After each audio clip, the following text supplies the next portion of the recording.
Masters of the Universe Classics fans. We're back with another director's commentary looking behind the scenes, figure by figure, in Mattel's Masters of the Universe Classics toy line.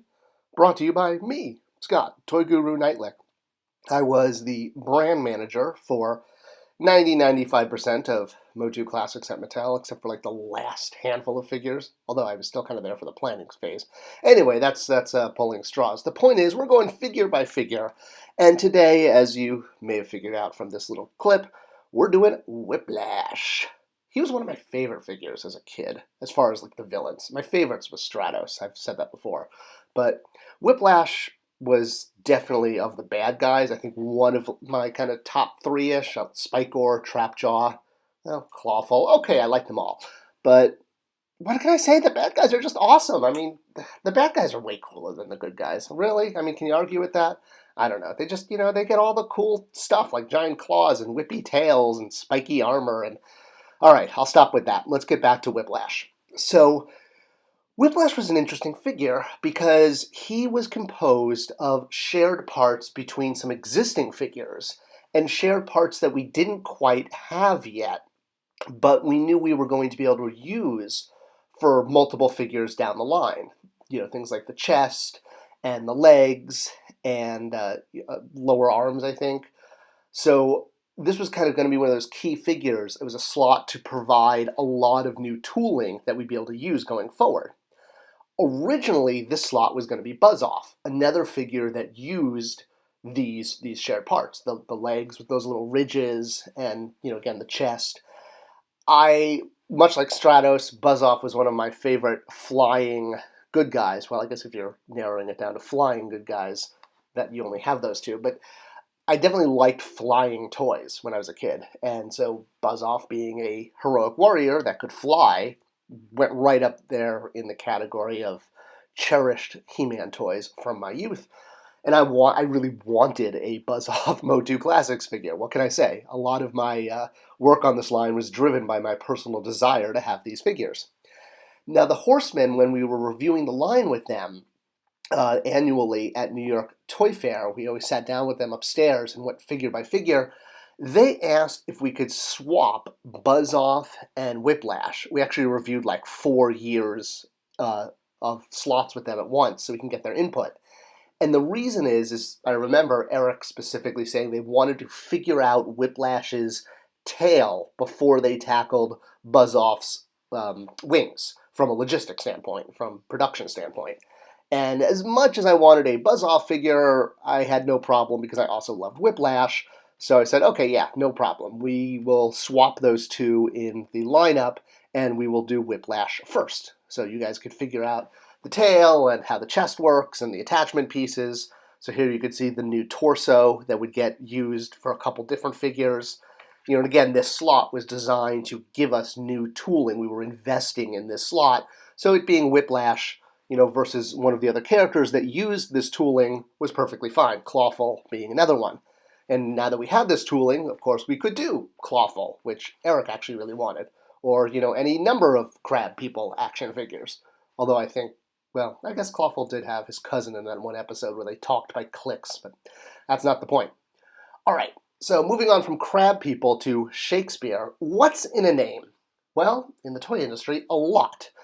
So often we ran into things where another toy company would own the rights to a name, like this Double Trouble gun had the copyright to the toy name Double Trouble, which meant that when we did Double Trouble as a She-Ra figure, POP, in Classics, we couldn't use that name, and we would have to come up with an alternate name. I think in this case we wound up going with Double Mischief, so we could maintain the double, and mischief tended to be a word used a lot in POP copy.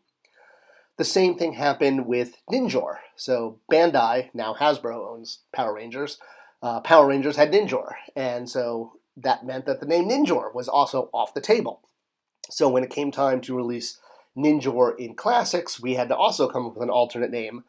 But in this case, we went with something generic. We went with like Ninja Warrior, because he's Ninjor, and we knew that fans would understand that. We didn't want to give him a new name. But legally, we couldn't put Ninjor on package because another toy company owned it. Well, with Whiplash, we actually had the reverse, where by us owning Whiplash, we made Hasbro, if you will. They had to call their Iron Man 2 figure Ivan, quote-unquote, Whiplash Venko. They couldn't use the name Whiplash because we owned it. And I think it was one of the only times the reverse happened. When I saw this in store, I was like, hey, that's because we have Whiplash. All right, so Classics Whiplash. Obviously going to be based off of the vintage figure. Big figure in the line. Originally, when he was designed, and you can see this in some of the mini comics, he actually had a different color scheme. He had yellow legs and some purple highlights. This came from his original pre-production design, which I believe was also done by Roger Sweet when he was brought back into the line. He had designed a lizardy character who had kind of a yellow leg, yellow torso design that was also going to have a neck feature, stretch neck, maybe was his concept name, which of course went on to Rattler use that.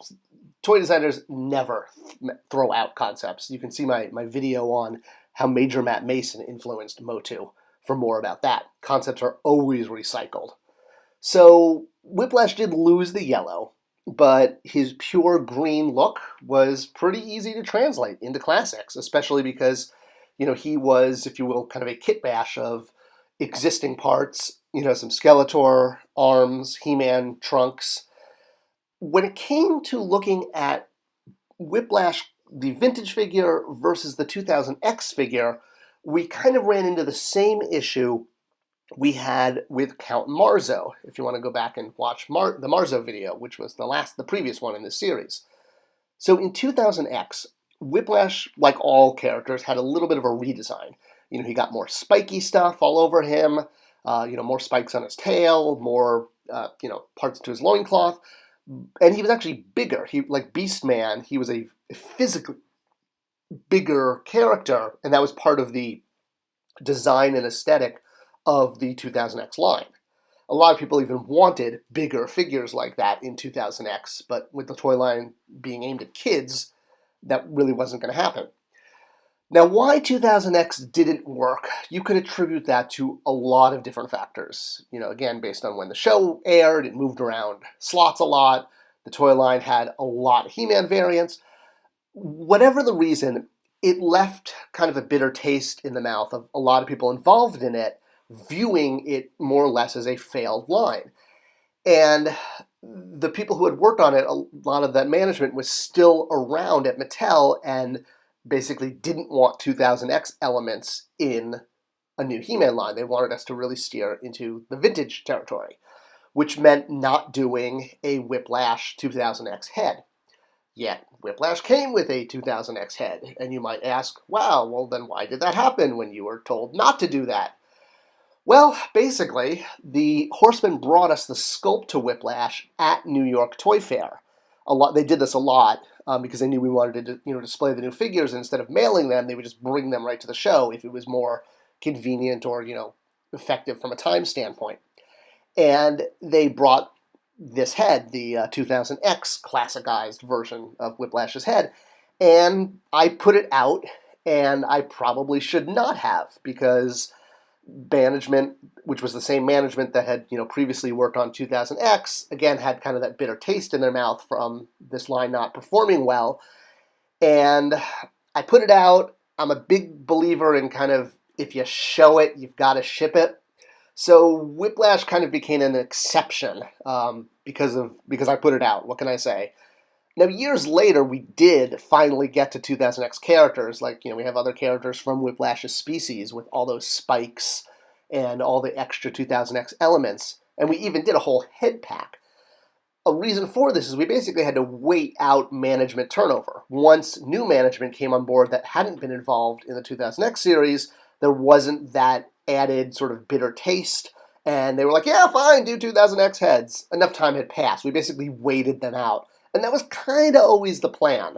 Plus, it was a good way to refresh figures and do main characters again. You're always looking for ways to re-release major characters. So we knew in time we could probably get to 2000X, but we had to be patient. And Whiplash was an early figure that was released while the management that was in place still was the same management that had worked on 2000X. They hadn't moved on yet, as they did at the end of the line. So we got him out. He came with the head. He had an awesome bio. He did not get a Divo hat. as much as I pushed for him to. No, I'm just kidding. I didn't actually push for this. But wouldn't that have been really funny if we packed in a Divo hat with him? I think that would have been funny. But I guess we just did Molar, and there's only so many gag figures you can do in one toy line, and Whiplash was not the figure for that to happen. Plus, I think this is copyrighted, and we probably couldn't just do it just because I thought it was funny. Skeletor's army was building up. We had a lot of his main villains, which was awesome, and it was growing. At this time in the line, we really were starting to get a robust line. I think robust is one of those bingo words, right, that I use too much, that people would, like logistics. Anyway, it was a great figure. He's a great figure. I'm glad we did him, and many more figures were to come. Thanks for watching, and come back next time for more.